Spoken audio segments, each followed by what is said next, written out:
할렐루야. 우리 좌우람 인사하겠습니다. 샬롬. 한 번 더 인사할까요? 하나님이 당신을 사랑하십니다.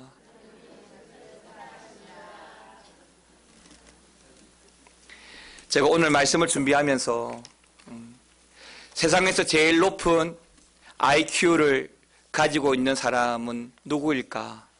얼마나 될까를 조사를 해보니까 세상에서 제일 높은 IQ 지수가 230이더라고요. 여러분 아무도 안 놀라시는데 보통의 사람들이 100 넘는 것도 사실 어려운 일일 수 있습니다. 다행히 저는 제 IQ가 세 자리라서 만족하고 있지만 200이 넘는다라고 하는 것은 천재죠. 호주에 있는 타렌스 타워라는 사람은 IQ가 230입니다.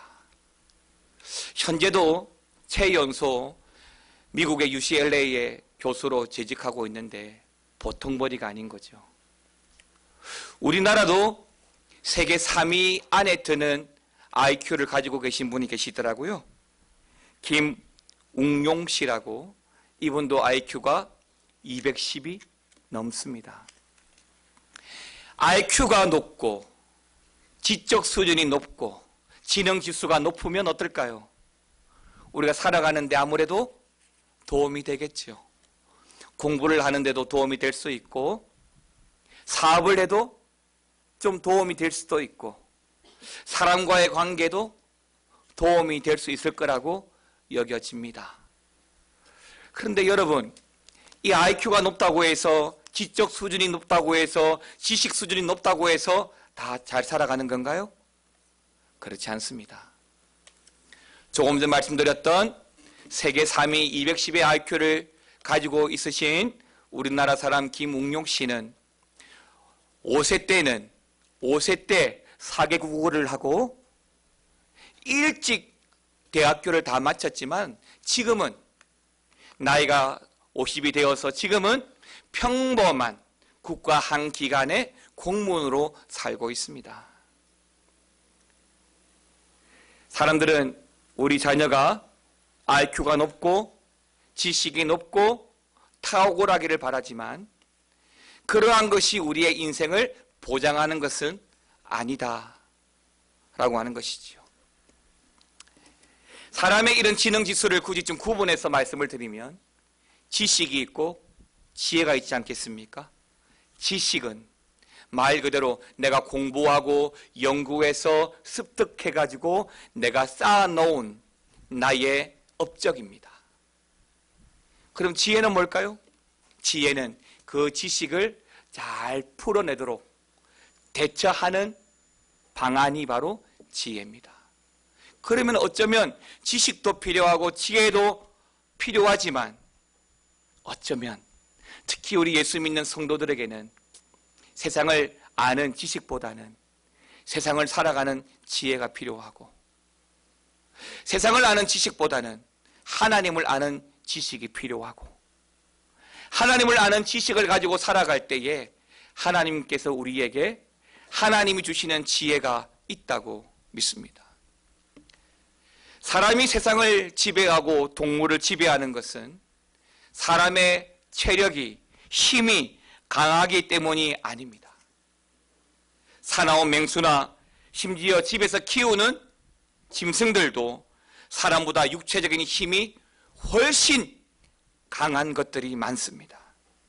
그럼에도 불구하고 사람이 세계를 다스리고 동물들을 지배하는 것은 하나님께서 그 사람에게 하나님의 지혜를 주셨기 때문이라고 저는 믿고 있습니다. 지혜는 또 크게 두 가지로 나눌 수 있습니다. 하나는 세상적인 지혜입니다.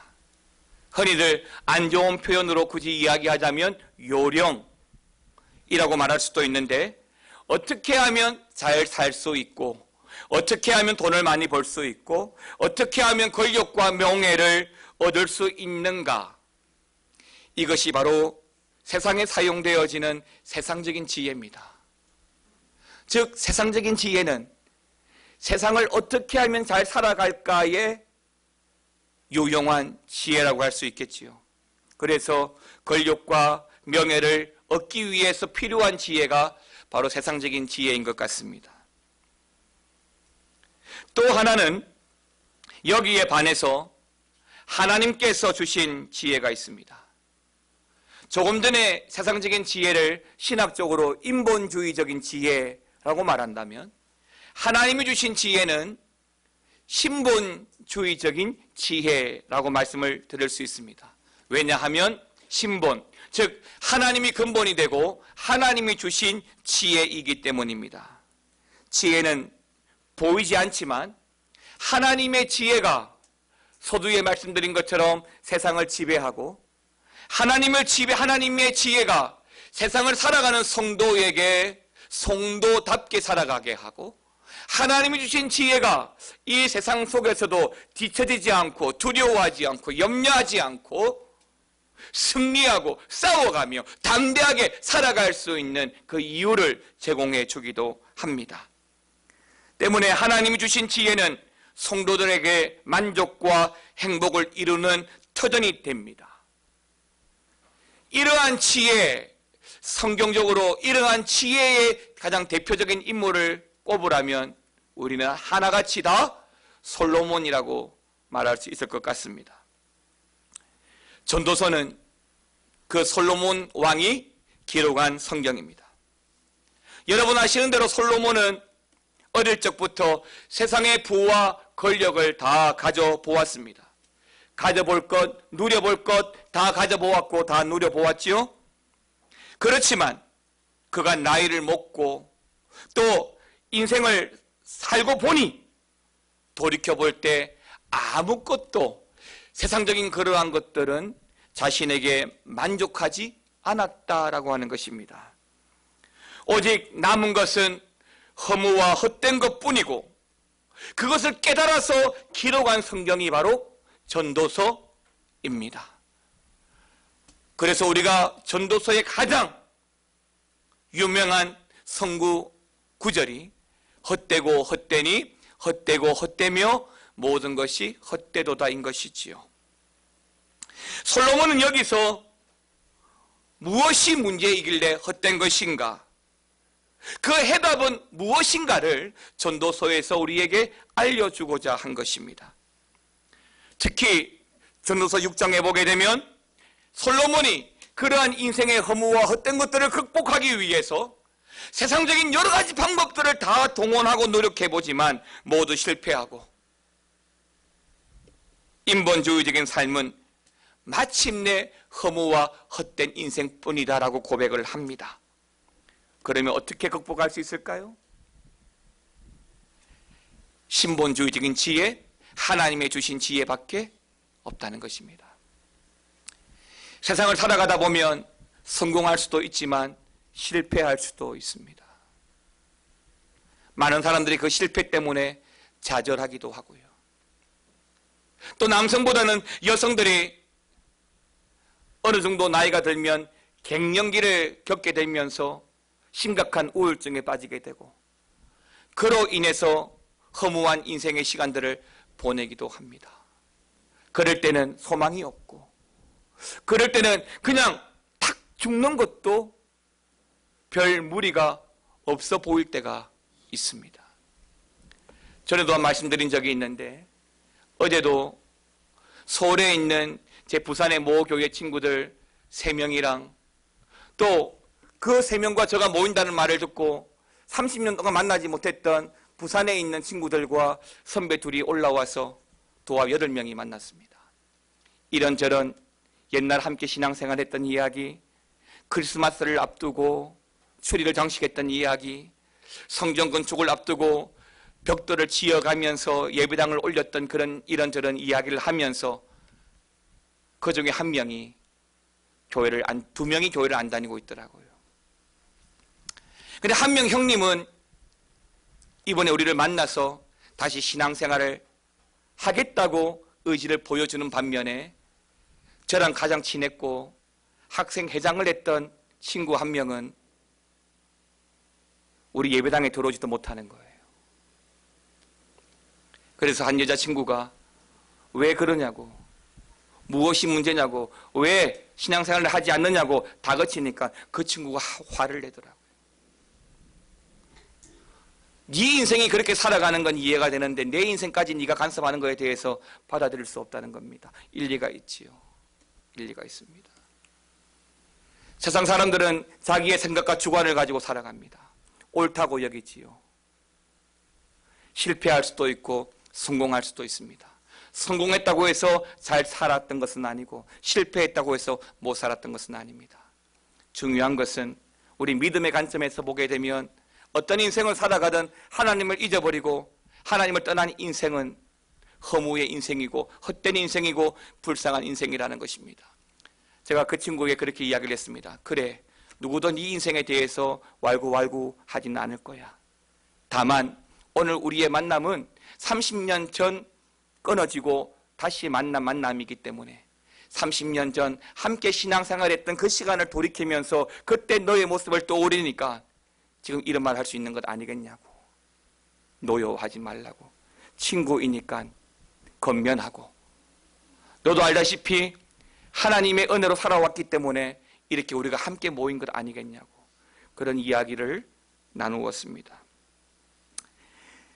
솔로몬도 인생을 살아오면 누리고 경험했다 할지라도 결국은 헛것이고 그 친구들 중에서도 한결같이 몇 명을 제외하고 다 하는 말이 무슨 말이냐면 아파트에서 한 번쯤은 뛰어내릴 생각을 다 해보았다는 겁니다. 사업을 실패하고 가정이 무너지고 이런 경험을 통해서 그런 생각을 한두 번 다 했다는 그 친구들의 말을 듣고 사실 깜짝 놀랐습니다. 왜요? 허무하니까요. 인생이 힘이 되지 않으니까요. 더 이상 소망이 없으니까요. 그런데 이럴 때 하나님의 지혜가 필요합니다. 열왕기상 4장 29절 30절 하나님이 솔로몬에게 주신 말씀에 대해서 이렇게 말합니다. 같이 한번 읽어볼까요? 하나님이 솔로몬에게 지혜와 총명을 심히 많이 주시고 또 넓은 마음을 주시되 바닷가의 모래같이 하시니 솔로몬의 지혜가 동쪽 모든 사람의 지혜와 애굽의 모든 지혜보다 뛰어난지라. 아멘입니다. 솔로몬에게 주어진 지혜의 깊이와 높이에 대해서 말씀해 주고 있습니다. 왜 하나님의 지혜가 필요할까요? 사랑하는 성도 여러분, 영적 전쟁 가운데 믿음으로 살아가야 될 우리 성도는 내 의지로 살아가는 것이 아닙니다. 내 힘으로 싸울 수 없어요. 내 지혜로 할 수 없습니다. 하나님의 지혜가 필요하지요. 그래서 하나님께서 그 솔로몬에게 바다의 모래와 같은 또 넓은 마음을 주셔서 하나님의 지혜로 함께 하시는 것입니다. 하나님의 지혜가 얼마나 중요한지 모릅니다. 요즘도 그런 일이 있는지 모르겠는데 제가 신대원을 다닐 때에 저희 학교 안에는 학생들이 3가지 파가 있었습니다. 하나는 우리가 이야기하기를 영파, 다른 말로 말하면 기도파가 있었습니다. 이들은 영적으로 충만하기 위해서 공부하는 학기 중에도 틈만 나면 기도하고 철야하고 금식하면서 열심히 했습니다.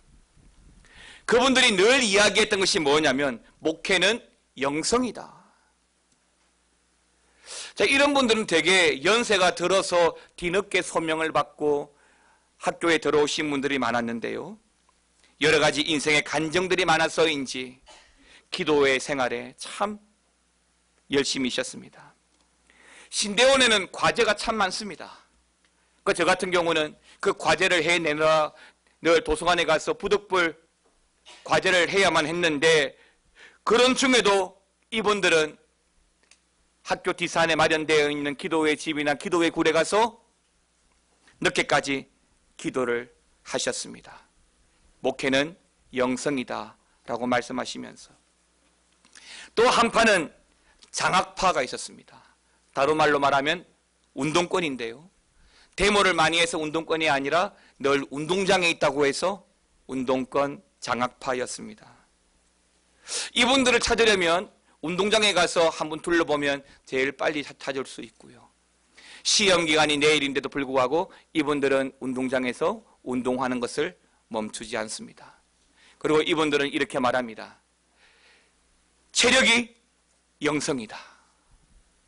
체력이 중요하다라고 말합니다. 한 학파가 있습니다. 도서관 학파인데 우리는 관학파라고 이야기합니다. 죽으나 사나 도서관에 틀어박혀 있는 것이죠. 대개 이분들은 공부를 참 잘합니다. 이분들은 실력 있는 목회자가 되기 위해서 열심히 공부하시는 분들입니다.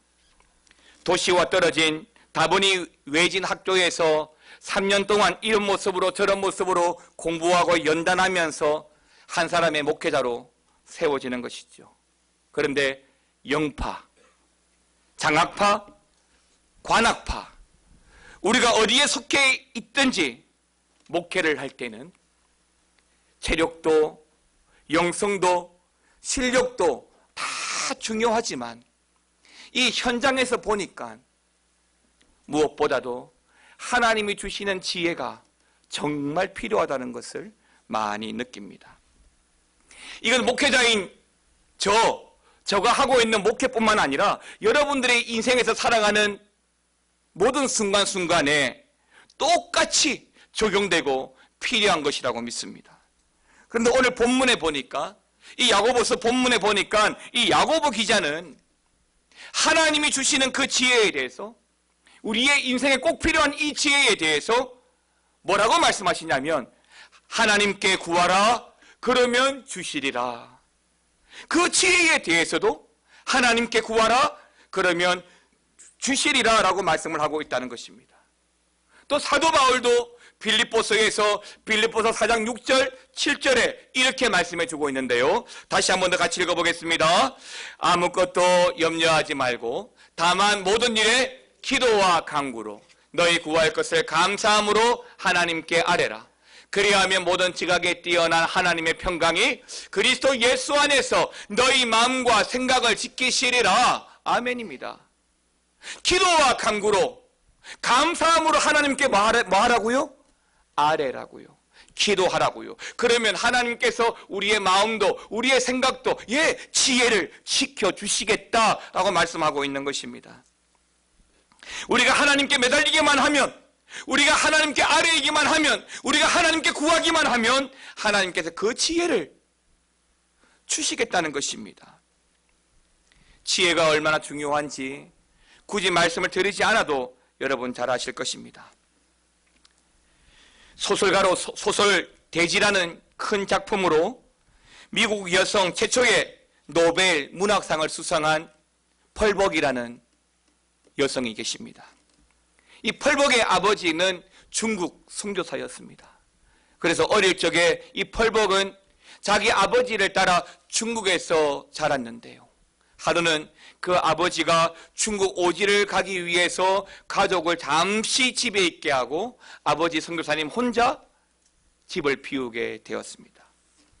그런데 한 몇 주 전부터 중국에 심각한 가뭄이 들어서 모든 중국 사람들이 고통을 받고 있었는데 이상한 소문이 돌기를 시작하는 겁니다.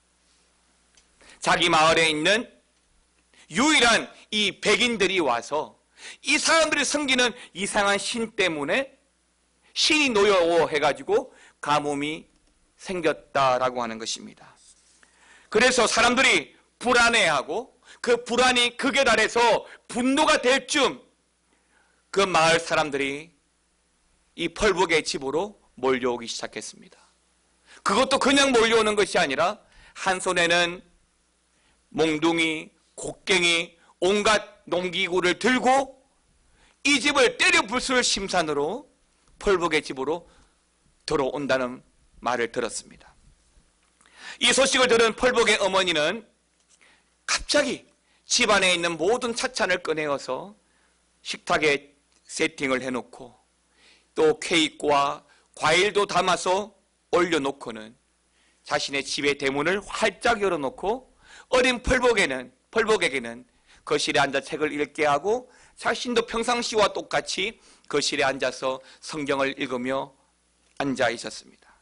잠시 뒤에 함성과 함께 마을 사람들이 들이닥쳤습니다.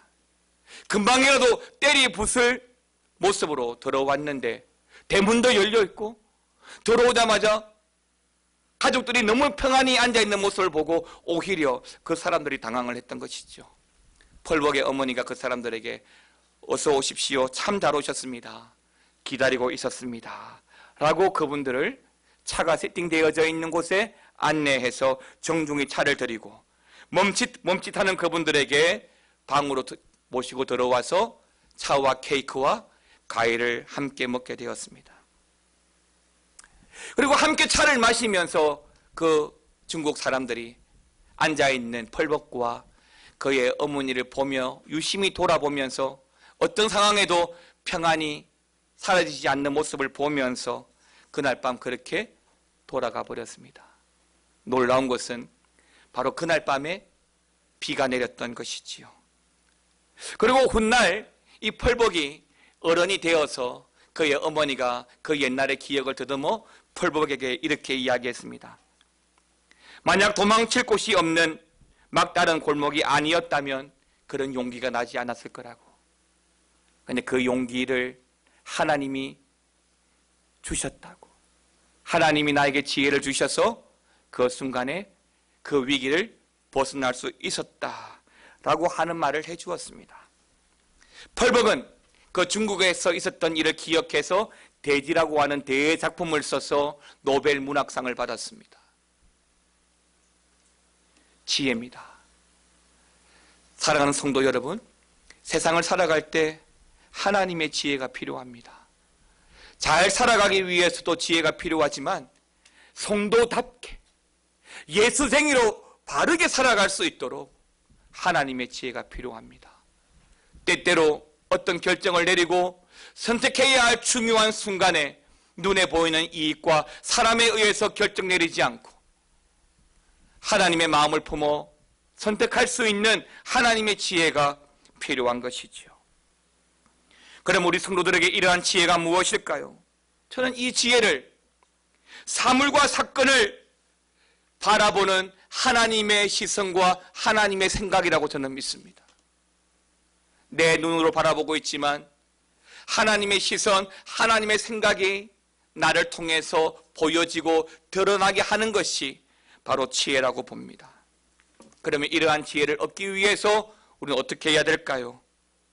5절에서 이야기하고 있듯이 첫 번째는 먼저 내 자신의 부족함을 알아야 한다는 것입니다.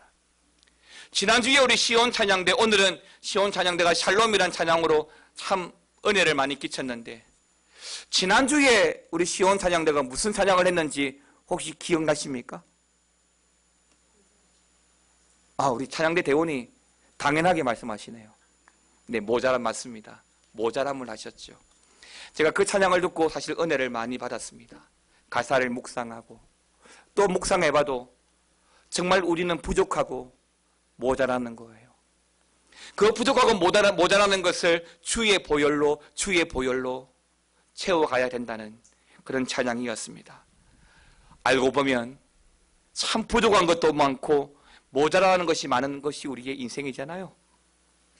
그걸 다 덮고 모른 척하고 살아가려고 하니까 너무 힘든 거죠. 주님의 지혜가 필요한 이유가 여기에 있습니다. 그래서 야고보서 1장 5절은 우리에게 이렇게 말씀합니다. 같이 한번 읽겠습니다. 시작.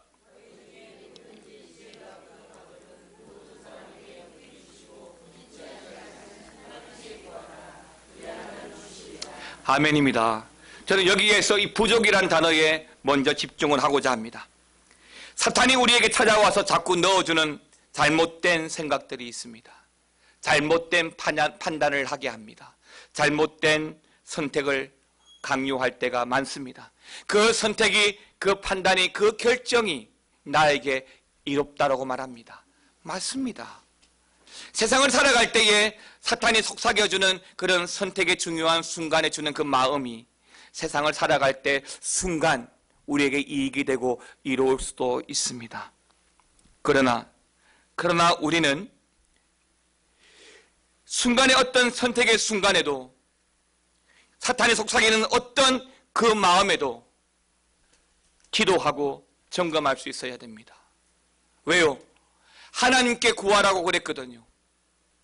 여기서 구하라고 하는 이 기도의 이유는 많은 이유가 있습니다. 지혜를 얻고 하나님의 도움을 얻기 위하여 기도해야 되기도 하지만, 내 마음이 부족한 내 영성이, 연약한 내 심성과 내 육신이 세상으로 말미암아 흔들리지 않고, 내가 약할 때, 내가 아플 때, 내가 시험받고 상처받고 어려울 때 넘어지지 않도록 해달라고 늘 기도해 가야 되는 것이죠. 여러분은 완벽하십니까? 누구도 자부할 수 없죠. 여러분 건강하십니까? 거기에도 누구도 자부할 수가 없죠. 죄송한 말이지만 얼마 전에 쓰러진 우리 오 권사님을 보면서 많은 분들이 놀라셨을 거예요. 인생을 살아가면서 내가 자신 있게 이야기할 수 있는 것은 없잖아요. 우리는 늘 부족한 거예요. 그래서 하나님 앞에 내가 부족한 인생이다, 내가 모자라는 인생이다 라고 하는 신실한 고백이 먼저 필요한 것입니다. 내가 부족한 걸 모르면 문제가 생기는 거예요. 여러분 웃으시라고 재밌는 이야기 하나 하겠습니다. 안 웃으시면 안 됩니다. 김영삼 대통령 정권 막바지에 우리나라에 IMF가 찾아왔습니다. 큰 경제 위기였죠. 회사마다 부도가 나고 많은 직장인들이 실직을 했습니다. IMF라는 말이 무슨 말인지도 모른 채 IMF가 찾아왔죠. 그때 사람들 입에 오르내리던 유명한 조크가 하나 있었습니다. IMF가 막 돌입하기 전에 한 대통령 참모가 당시 김영삼 대통령에게 찾아가서 IMF에 대해서 먼저 보고를 했습니다. 각하, 이제는 더 이상 버틸 수가 없습니다. 곧 IMF로 진입해야 될 것 같습니다. 그러자 대통령이 물었습니다. 부산 경남 사람이니까요. IMF가 뭐고? 각하, IMF는 국제통화기금입니다. 그러자 김영삼 대통령 말, 어짜 자꾸 국민들이 그렇게 국제통화를 많이 했는고? 라고 했다고 합니다. 어려운 상황에 자신의 부족을 모르면 해결할 수가 없죠. 나의 모자람을 모르면 구할 수 없는 것입니다. 중요한 것은 하나님 앞에 우리가 늘 부족한 인생이고 모자라는 인생이고 모르는 것에 대해서 늘 고백하고 하나님 앞에 나가야 된다는 것입니다. 두 번째는 역시 5절에 모든 사람에게 후히 주시고 꾸짖지 아니하시는 하나님께 구하라 그리하면 주시리라입니다. 이 지혜를 허락하시는 분이 누구십니까? 하나님이십니다. 누가 구하라고 말씀하고 있습니까? 하나님이 구하라고 말씀하고 있습니다. 여기서 야고보는 많은 사람들이 시험을 만나면 힘들어하고 어려워하고 아파하고 괴로워할 때 그 순간에 야고보가 말하는 것이 무엇인지 아십니까? 믿음이 없어서가 아니라는 거예요. 지혜가 없어서라고 하는 것입니다.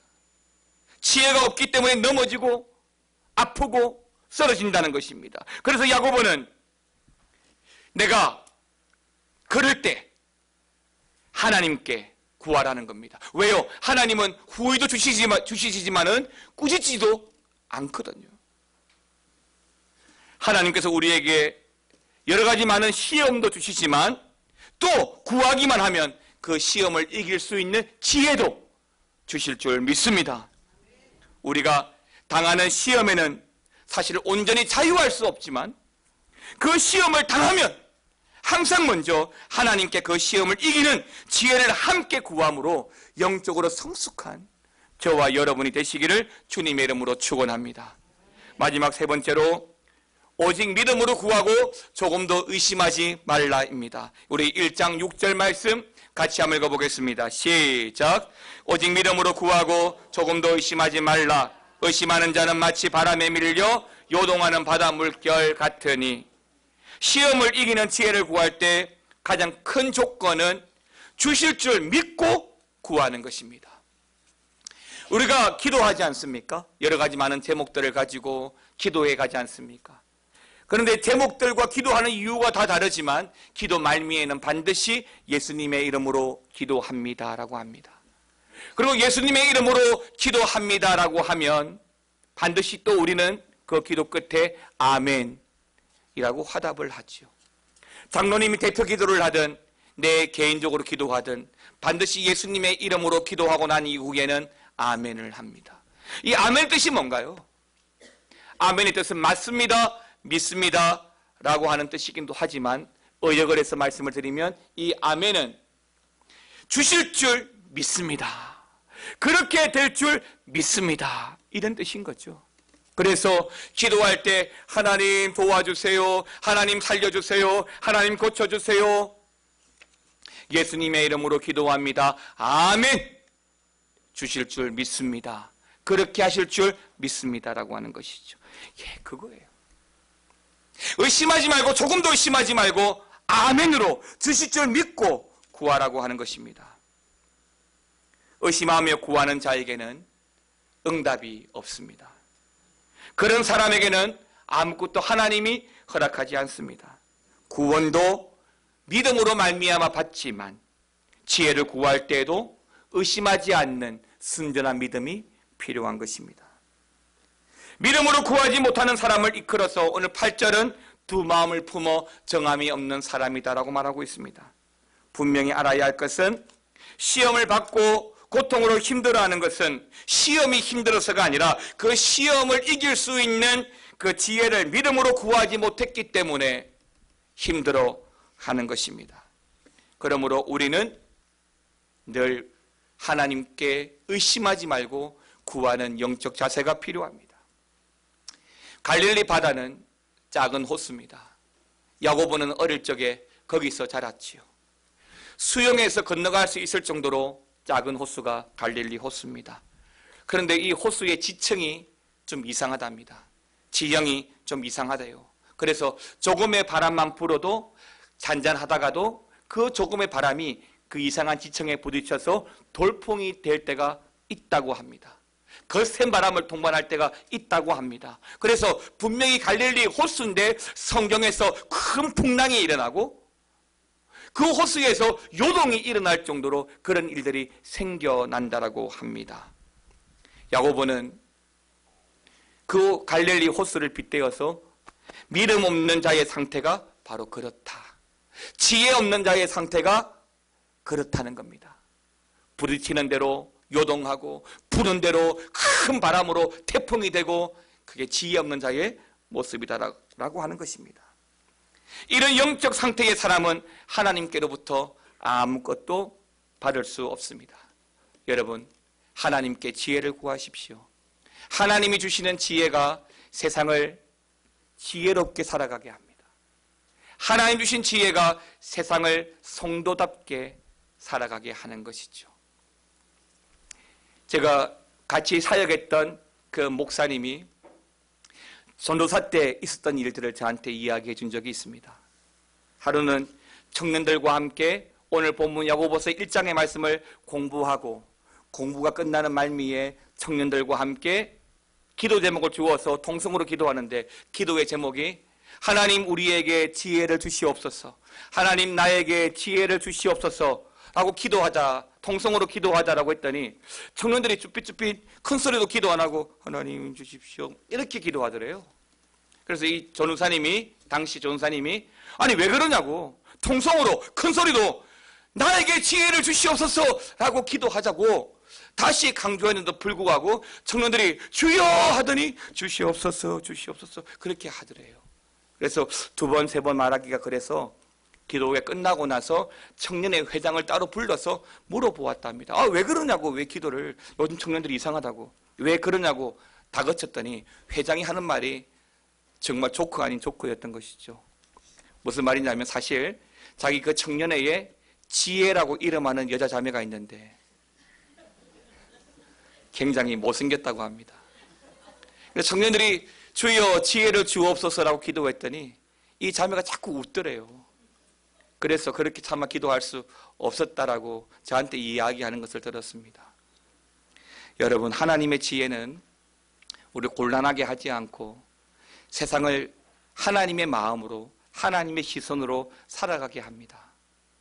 우리 예수 믿는 사람들은 정말 지혜로울 때가 많아야 돼요.